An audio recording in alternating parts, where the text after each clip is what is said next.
Okay, so I'm continuing with the theorem of the limit point, where we have to prove that if P is a limit point, then if and only if every neighbor of P will have infinitely many points of E. That is what we have to prove.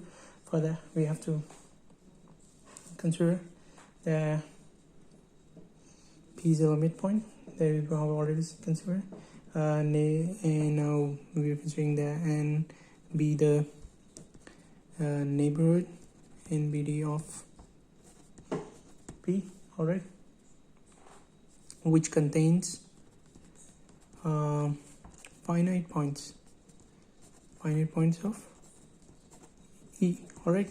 So we are assuming this, alright, assuming what has already given, to let those points will be for example Q1, Q2, Q3, Qn, when we implies when we intersect this N with E, means these are the points common between this E and N, which are limited, means finite, right? These points are finite, and the distance between each P and Qi will always be equal to, we are considering minimum distance that is equal to R, alright, and R is a positive value over here that belongs to real numbers, and then we are saying that the distance between this P and Qi will be equal to R. The lowest distance, that is the minimum distance between these two P and Qi's, and R is greater than 0. This is the minimum distance that we are considering, and then find number, and we are considering that this neighborhood, the neighbor of P, the neighbor of P, alright, this Q1, Q2, Q3, Q4, all these are our points here, and the points inside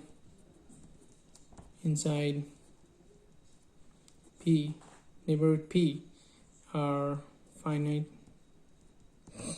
number of points.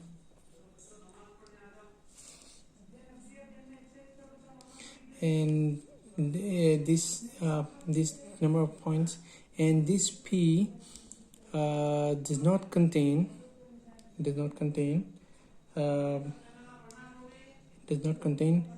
point, does not contain a point of E other than E intersection N, alright. So this defines that it is against the definition of limit point, alright. So from this we can conclude that P is not a limit point of E. P is not a limit point of E, because other than P, basically it says that other than P, we did not have any other point of E, which satisfy the definition of a limit point. Hence we can conclude that P contain infinitely many points of E, alright. So this is pretty much the theorem says, and for steps, actual steps, you can follow the textbook or wherever you're referring from, alright. Thank you. Now from this I'm going to explain some of the concept of open, closed, perfect, and bounded in the next video. Hope you'll like it.